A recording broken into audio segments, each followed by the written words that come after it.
You like having this leading edge vantage point where new desire is born within you and the energy that creates worlds flows through you to take thought and experience into an expanded, revolutionary, new place? Or are you just here because there's something you want that you don't have? Sometimes, as we talk about deliberate creating, we know that from your physical perspective that the idea of deliberate creation feels like improving my life. And certainly it can be about that. Sometimes it feels like bringing to me things I have long or short wanted that aren't here yet. And sometimes it feels to you like getting rid of something that is here that you would rather would not be here. And certainly we are wanting to help you to soothe your experiences into the perfection of your desires. It's the way it's supposed to be. You are supposed to get everything that you want. Your life is supposed to measure up to the ideas that you have identified. But as we are visiting with you, while we want every bit of all of that for you, what we want even more is your newfound awareness of the source that is really you, and your discovery of how delicious it is and feels when you allow who you really are to pour through you in a more steady, consistent basis. You are extensions of source energy. You are never separated from source energy. And the more clear the channel, the more open the vortex between the non-physical you and the physical you, then the more delicious the experience for you. It is delicious for your non-physical counterpoint anyway. In other words, even when you are holding ideas that are disallowing the fullness of who you are from flowing through you, even then the universe expands.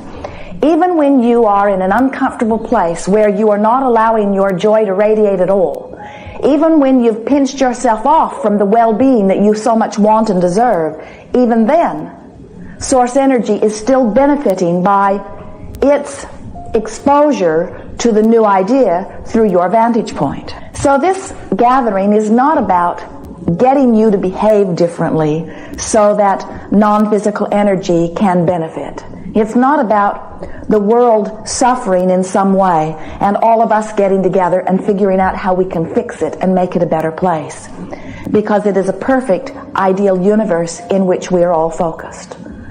This workshop, our interaction with you, is about assisting you in discovering how to allow the fullness of all of that divine, delicious nature into your now experience. We want very much for you to begin to, right now, reap the benefit of your conscious connection to source energy. For some time we've been calling this gathering the Science of Deliberate Creation, and we think it is a very good title because it talks about deliberately focusing thought. And after all, that's what creation is about. This is a vibrational universe. We are all vibrational in nature. We're much more electronic, even you in your physical blood, bone, and flesh bodies. We are all much more energy or electricity than anything else that you might define in your physical format.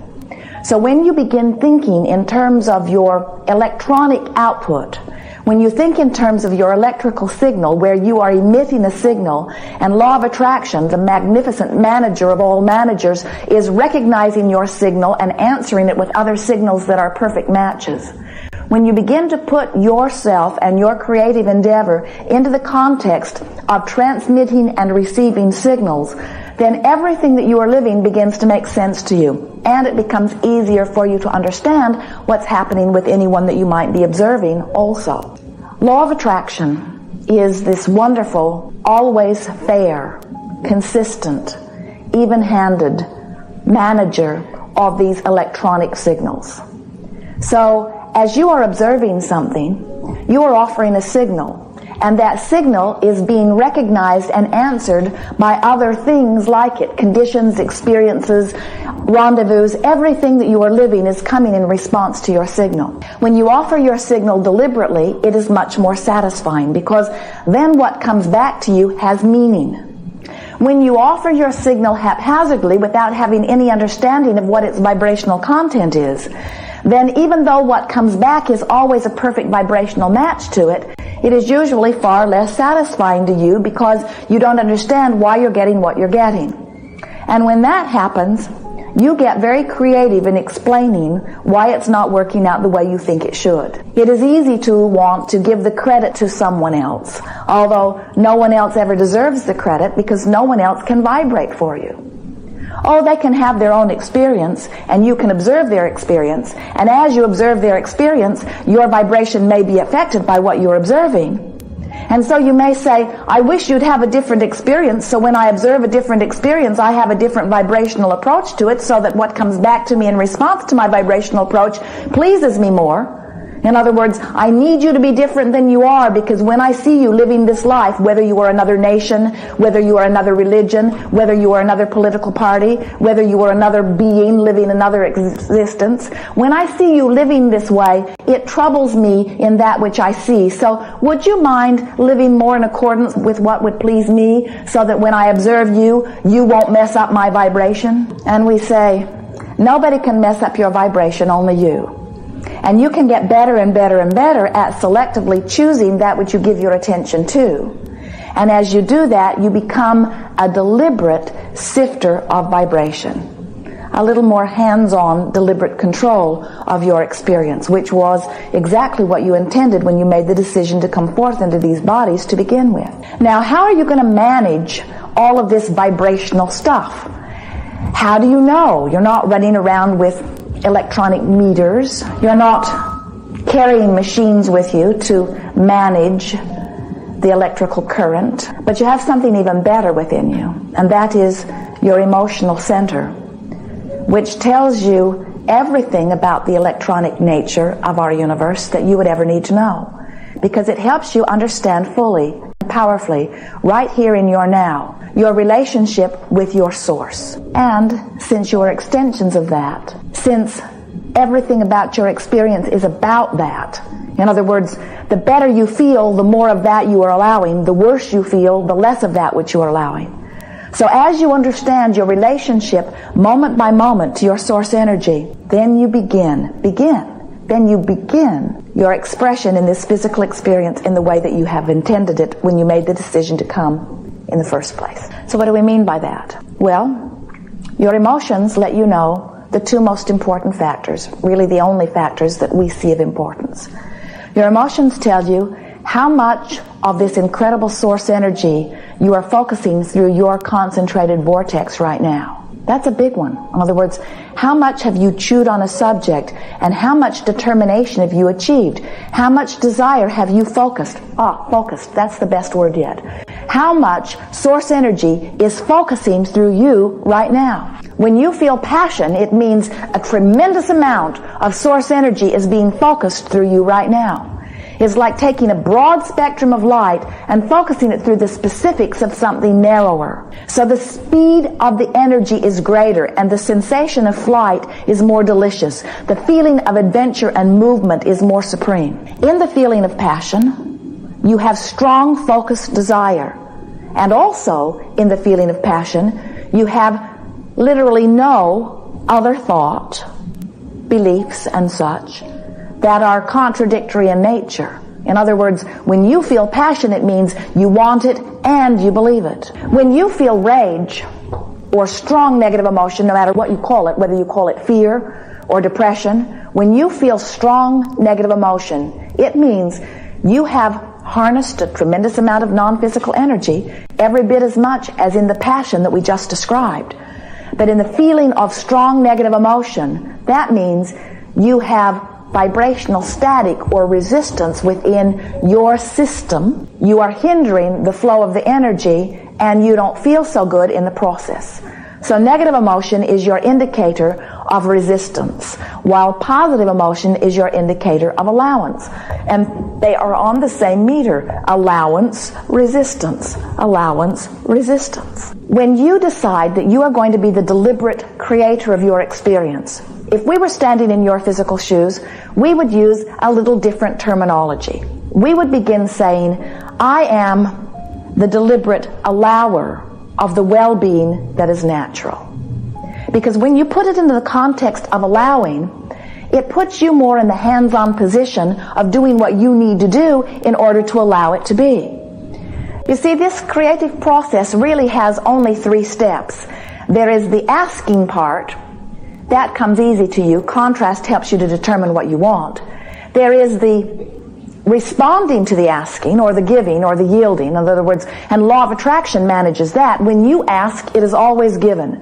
This universe of well-being, whether you call it God, or universe, or creative life force, it answers always in response to your asking. You can't ask for anything, big or small, grand or insignificant. You can't ask for the slightest thing or the biggest thing without universal forces coming right to the answer, right here, right now. Immediately the answer comes. But there is a third component that must be in place within you, and that is you must be in the receiving mode.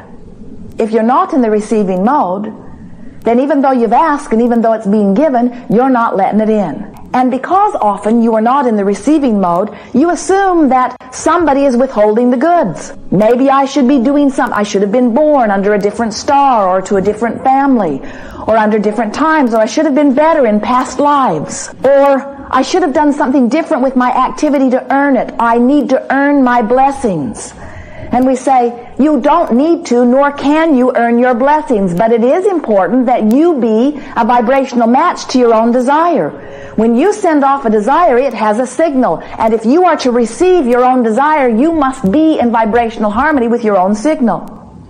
Jerry and Esther have a motor coach. You may be hearing us talking about it. It is providing them and us a whole lot of fun experience in exploring this physical time-space reality. And on this motor coach is a satellite dish. Now, up there in the sky over Houston is a satellite that beams the signal to them. So when they come into a campground, the first thing Esther says to Jerry is, "Where's Houston?" She wants to know approximately what direction Houston is from the way they are sitting, because she wants to look to see if there is a tree in the way or a building in the way. In other words, if there is a tree between her dish and Houston, there's not a lot of point in even turning it on, because she's not going to get a signal. She knows she is wanting a clear space between. She has a button inside her motor coach that has elevation, and she has a little chart that lets her know, depending on where she is, approximately where to set the elevation on this dish, which means if it is a lower elevation, it goes around the sky at a lower looking point. If it is a higher elevation, it looks a little higher in the sky. In other words, it depends on their proximity to Houston, how high they set this elevation. Esther has discovered through trial and error that if she does not set her elevation properly, that satellite dish will work all night long looking for the signal. It will look and look and look and look and look and look and look, but it will not lock on to the satellite.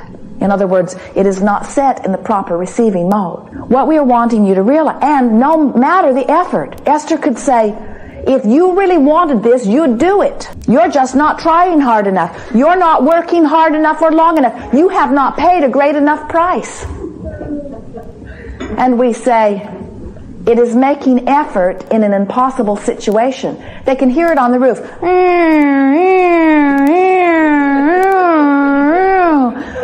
Looking, but it cannot find, because it is not in the proper receiving mode. And so that's what we're wanting to assist you with. We're wanting you to realize that so many of the things that you have been wanting, that you've been offering extraordinary effort in order to achieve, still are not coming into your experience because you need just the slightest little vibrational tweaking. And that's what this seminar is about. It's about you utilizing this fantastic emotional guidance system that helps you to know whether you're locked on to your signal or locked off to your signal. You can tell by the way you feel when you're getting closer and when you're getting further away. It really is as simple as good means good and bad means bad. In other words, if it feels good to you, you are getting closer to your signal. And you can really feel, you can feel when you're onto something. You can feel by the emotion and the enthusiasm that moves through you. So, we are eager to talk with you about anything that is important to you. There is no order of business here in the sense that there is anything that is off limits. There is nothing that you are wanting to talk about that we would encourage you to hold back. If it seems important to you, it is important to this discussion.